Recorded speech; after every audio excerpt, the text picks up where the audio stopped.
when you look at the facts, that something around 1 million people perished as a result of the actions of the British and Russian and Nigerian federal governments. I don't know what one does call it, but it was pretty close to genocide.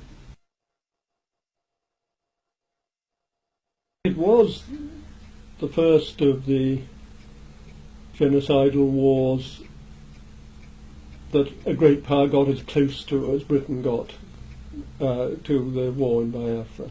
And that was totally wrong. And that was wrong.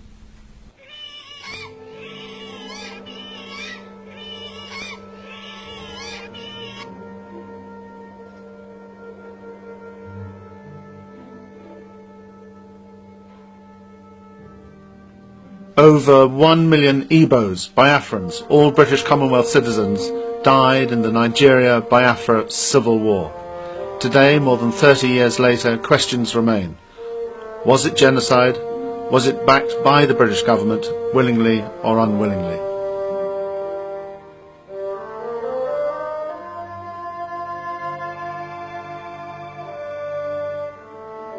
If you have part of the population, or as I say, the whole population being wiped out and murdered without any protection on these grounds, ethnic or religious or economic grounds and so on, you have genocide.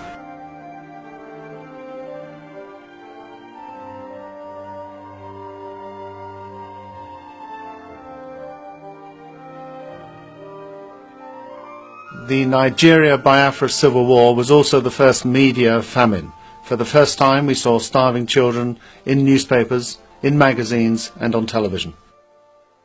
Well, it was very much the sort of headline news in the papers here for a long time, and opinion was greatly divided as between those who felt that that the Igbos had a case and that Nigeria was badly governed and that it was time that something happened and that the Igbos were good people who deserved to be, and others who felt that Nigeria should remain as it was and the boundaries should remain, and if you fiddled about with the boundaries you were going to be in real difficulty, and it was a very bad precedent for other parts of Africa. Nigeria, the richest and most populous nation in Africa. 360,000 square miles, the same size as Britain, France and Germany. 65 million people, 3 major tribes, Hausas in the north, Yorubas in the west, Igbos, Biafrans in the east. Some say the British rigged the odds against the Igbos from the beginning, from even before independence. Of course, we also knew that the elections by 1960 had been rigged. Everybody in the know knew that we had our boys in the north, our puppets, we put them in power. They hadn't won at all. The people in the south had won, the nationalists. Some say war was inevitable. The rest of Nigeria had always been jealous of the unity, the strength of the Igbos, the way they had managed to march together to build a better future for themselves and their children.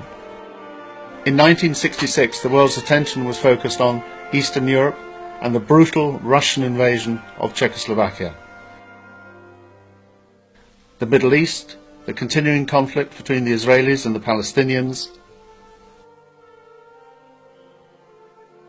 Southeast Asia, the American war in Vietnam and all its horrors.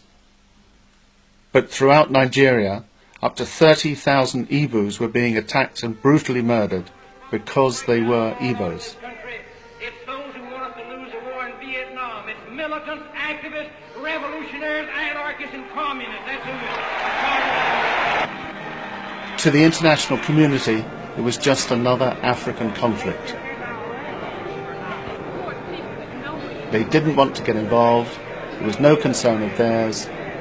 They looked the other way. They had other things on their plate. I would say that there is a difference between when a man belonging to a rich country dies and when a man belonging to a poor country dies. Not necessarily black men, because you can have the same problem somewhere in Asia. No, I believe that the United Nations, the international community, is still dominated by a very Europocentric attitude. Tuesday, May 30, 1967. Enough was enough. The Igbos, alone, isolated, ignored, declared their independence. Their leader was Lieutenant Colonel Ojukwu. The supreme commander and head of the military regime in Nigeria was Lieutenant Colonel Gowan. Both men had been educated and trained in Britain. The war that followed was one of the longest, bloodiest and most disastrously fought civil wars in history. In just 3 years they used more small arms ammunition than was used by British forces during the whole of the Second World War. The casualties were horrifying. The war was also unlike any other civil war in modern history. The Nigerian government, backed by the British, regularly and deliberately strafed and bombed civilian targets. I saw 10 deliberate bombing attacks on the civilian population, either hospitals or marketplaces, and with no question of any military target being in the vicinity. At precisely 1:30 every day, they come over the town as the marketplace is full, as patients are sitting out on the lawns at hospitals. Here comes the next one. Just above the mission now. I looked up and I heard the explosion. The convent was still there, but then towards the school there was a cloud of smoke rising up to the sky. The children's ward was the worst. Children's ward got a rocket right through the roof. There was a mother and child killed in bed, and another child was killed in another ward, and another child was cut in half up behind the kitchen. Why it was deliberate, they finished an operation, and next 3 hours they come back again. So you could see that kind of thing for 3 days or 4 days.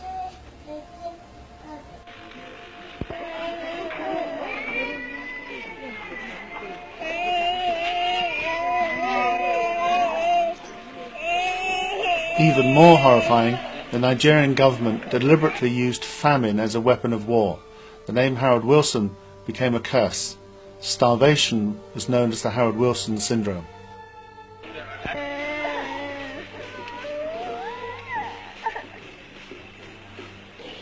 Many people, young and old, rich and poor, went to Biafra to help the starving and the dying. One of the youngest, the most famous, the most glamorous was Princess Cecile de Bourbon-Parma, sister to one of the pretenders to the Spanish throne. She told a committee of the US Senate what she saw. On the committee was Senator Edward Kennedy. I told him how I have been going out of the Biafra, and that one of the last nights I was with the children and the plane was not coming. And we were very anxious, and I had in my arms a little girl of, I don't know, 10 years old. And she was very anxious herself to see if the plane would come and save her. And finally we hear the motor's engine, the plane is coming. She looked at me, she smiled, and she died. And I looked at Senator Edward Kennedy, and I saw he was crying. Biafra made aid organisations throughout the world what they are today. It enabled them to develop and perfect their emergency feeding and rescue skills that have since then saved millions of lives around the world. It was the school of humanitarian action, Biafra, so I think it was the beginning of a new concept of wars and of the relation between humanitarian personnel, armies and the media. Questions remain unanswered. Was it genocide? Was the bombing and strafing of civilians? Was the deliberate mass starvation of innocent men, women and children backed by the British government, willingly or unwillingly?